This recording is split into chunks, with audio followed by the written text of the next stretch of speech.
Pô, rapaziada, eu acho que o sentimento de geral, depois de ver esses jogos aí da seleção brasileira, sexta-feira à noite, terça-feira à noite, quarta-feira à noite, é praticamente essa daqui, ó. A seleção brasileira só volta a jogar agora em março e tá todo mundo nesse pique aqui, ó. É um sentimento de felicidade, porque, cara, é decepção atrás de decepção pra uma seleção que, cara, não vale a gente ficar acordado pra assistir um jogo desse. Uma grande questão que estão levantando é essa daqui, ó. A hora de trocar de técnico da seleção brasileira é agora. O Brasil volta a campo apenas em março, quando faltará pouco mais de um ano para a Copa do Mundo. É preciso um treinador estrangeiro. Só que a grande verdade é que um técnico estrangeiro para topar aceitar uma seleção brasileira nas condições que tá é brincadeira, mano. A gente pode ver, o Ancelotti, ele preferiu 1000 vezes permanecer lá no Real Madrid do que vir para a seleção brasileira. E aí restam poucas vagas. Ontem eu vi uma notícia que o Guardiola, ele tinha conseguido uma renovação de contrato lá com o Manchester City de mais um ano. Ou seja, mais um nomezinho que a gente pode também riscar da lista. Tem o Klopp que tá parado, que eu acho muito difícil que ele venha aceitar uma seleção brasileira. Tem o Mourinho que tá no Fenerbahçe da Turquia. Eu não sei quais grandes nomes poderiam vir pra seleção brasileira sem ser esse senhorzinho aqui, ó, que já tem uma história aqui no futebol brasileiro. Quando ele veio e treinou o Flamengo foi algo surreal, e eu nem sou flamenguista e tô falando isso. Tá bom que ele tá lá no Al Hilal ganhando milhões e milhões, mas ele já manifestou que a grande vontade dele é treinar uma seleção e disputar uma Copa do Mundo. Mas se ele realmente tem esse desejo e essa vontade de treinar uma seleção brasileira em uma Copa do Mundo, eu acho que o momento é agora. Bom, rapaziada, então bora ver aqui um pouco a opinião da mídia sobre essa troca de comando na seleção brasileira e também o que eles têm a falar sobre o jogo de ontem entre Brasil e Uruguai.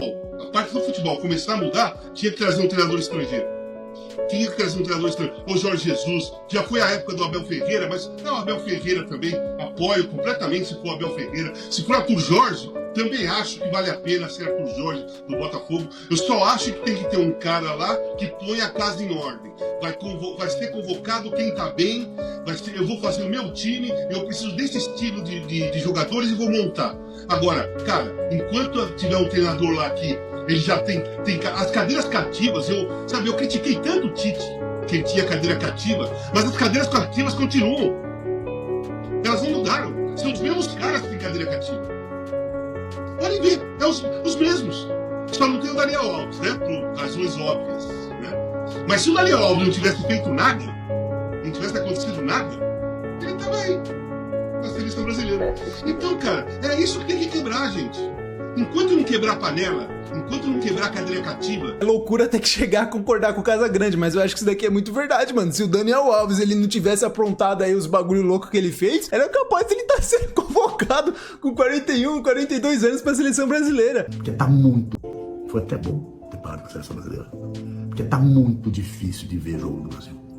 O torcedor, eu volto a repetir, tá de saco cheio da seleção brasileira. É uma expressão forte, mas tá de saco cheio da seleção brasileira. A minha tristeza nesse jogo contra o Uruguai, o último do ano, que deixa o Brasil na 5ª posição, se fosse como era antes, com 4 e o 5º playoff, o Brasil fechava o ano ali para jogar o playoff. E quase fechou em 6º, hein? Então, a minha tristeza começou na hora que a transmissão começou e eu vi a Fonte Nova quase vazia. Em todos esses anos, quem acompanha a seleção há muito tempo, sempre viu a Fonte Nova montada. O estádio do Bahia, o estádio da Bahia, de Salvador, da Bahia, que ama o futebol, que ama torcer para a seleção brasileira, que ama grandes jogos. Eu já fiz jogos com o estádio lotado lá, de Bahia campeão. Eu já fiz jogos de seleção brasileira, sempre lotado, uma grande festa. A CBF deve estar precisando de dinheiro. O Brasil jogou muito mal? Não. Jogou muito bem também? Não. Atacou, podia ter feito um gol, mas não criou grandes oportunidades. Mas o que eu queria falar, antes de analisar o jogo, eu queria dizer uma coisa. Eu fiz meu último jogo de seleção brasileira para valer contra a Croácia na Copa do Mundo de 2022. Ali foi uma despedida depois de tantos e tantos anos, depois de 48 anos de televisão, depois de, sei lá, seleção brasileira, 45 anos de seleção brasileira. Você sofre, né? Eu sofria porque eu vi o auge. Eu vi 3 finais de Copa do Mundo seguidas. Eu vi vitórias fantásticas, goleadas fantásticas, vi se perder jogo na Argentina, para a Argentina, mas ganhar jogo da Argentina no Brasil, jogar com a Alemanha, jogar com a Itália, jogar com França, jogar com a Espanha, jogar com o Uruguai, jogar com todos os times, e todo mundo tinha medo de jogar contra o Brasil. E eu vivi anos de grande felicidade com a seleção brasileira. Aí vem aquela fase que eu digo que é a fase do desmame, né? Quando o bezerrinho, ele deixa de mamar e vai comer o pasto, então ele tem um momento ali que ele fica meio perdido. Eu passei por essa fase do desmame, o terneiro, como se diz no Rio Grande do Sul, né?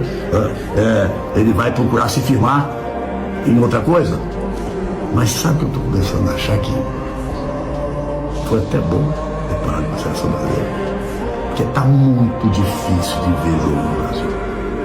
Isso daqui é uma parada diferente, né, mano? Porque, tipo, eu não cheguei a ver o auge da seleção brasileira. 2002 eu era pequenininho, nem cheguei a acompanhar. 98 também não, mano. Nenhuma das outras seleções a gente conseguiu acompanhar. A gente que é mais jovem conseguiu acompanhar de uma maneira digna. Achei absurda essa declaração aqui do Galvão, sabe? Por ele ter visto o auge do auge da seleção brasileira e hoje assistir um jogo da seleção do Dorival Júnior, cara, é surreal a diferença. Eu espero ver o time sempre reconhecível, querendo fazer o adversário sofrer e o adversário dançar a música da seleção brasileira. E pra mim esse é o problema. O Brasil que jogou contra a Espanha e a Inglaterra tinha uma forma de jogar, de contra-ataque, de sair rápido, de dar um passinho atrás, e eu acho que foi bem, especialmente contra a Inglaterra. Depois o Brasil da Copa América era um Brasil que atacava mal, teve muitas dificuldades contra o Paraguai, não, mas em todos os outros jogos de criar qualquer situação de mais ou menos perigo. E depois nesses outros jogos das eliminatórias também é um time que tem oscilado muito, que basicamente o que o adversário faz, o Brasil tenta se adaptar a fazer. O Brasil tem jogadores o suficiente, camisa e hierarquia o suficiente pra quem tá do outro lado ter que se adaptar ao jogo do Brasil, e não ao contrário. Acho que o Dorival sabe o que tá fazendo.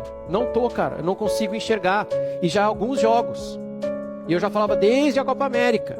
Vocês lembram? Desde que ele jogou bem, supostamente contra o Paraguai. Falava, não, isso aí não é real. Isso não vejo evolução, não vejo nada, não vejo jogada. Vejo um meio campo exposto. Não acho que o Gerson e o Bruno segurem a onda ali no meio de campo. A gente precisa de um número 5, o Bruno não é. Então o Dorival na coletiva, falando assim... Nós vamos ter paciência, nós estamos evoluindo. Aí ontem ele fala, nós temos que ter paciência para encontrar esse time. Cara, não é possível, velho. Fernando Diniz que com 3 jogos. Então chegar na coletiva em 20 de novembro, que era meia-noite já, e falar, nós ainda estamos encontrando o time. Como assim nós ainda estamos encontrando o time? Não é possível, cara. É diferente. Ele não é o responsável. Ele é frustrante na seleção brasileira. Você tem um jogador que o mundo acha que é o melhor jogador do mundo. Pelo menos a maior parte das pessoas acha. E esse jogador, quando veste a camisa da seleção brasileira, ele despenca 50% do rendimento dele, é de assustar um pouco, porque, por exemplo, não é assim que os grandes jogadores da seleção brasileira fizeram o nome deles, né? O Neymar, por exemplo, quando veste a camisa da seleção brasileira, cresce, o Romário cresce, o Ronaldo cresce, né? Os grandes jogadores do Brasil, o Dunga cresce, o Tafarel cresce, os grandes jogadores do futebol brasileiro, quando veste a camisa da seleção brasileira, jogam mais do que no clube deles. O Vini é um daqueles, por enquanto, no caso daquele cara que quando ele vai pro clube dele, pra seleção brasileira, ele despenca, tecnicamente. E aí a gente vai perdendo a esperança, cara, porque se a gente não vai ter o Vini do Real Madrid, se a gente não vai ter o Rafinha do Barcelona, se a gente não vai ter o Rodrigo do Real Madrid, se a gente não vai ter... Então a gente vai ter o quê? Esse é o ponto, nós vamos ter o quê? Nada, porque é o pouco que a gente tem, né? Então, foda. É mais um resultado frustrante e lamento, mas não sei se dias melhores virão tão cedo, mas eu ainda tenho fé que o Brasil vai chegar na Copa do Mundo cambaleando, se fudendo, fazendo tudo de errado, e quando a gente chegar lá, nós vamos ter 7 jogos de redenção, porque a Argentina...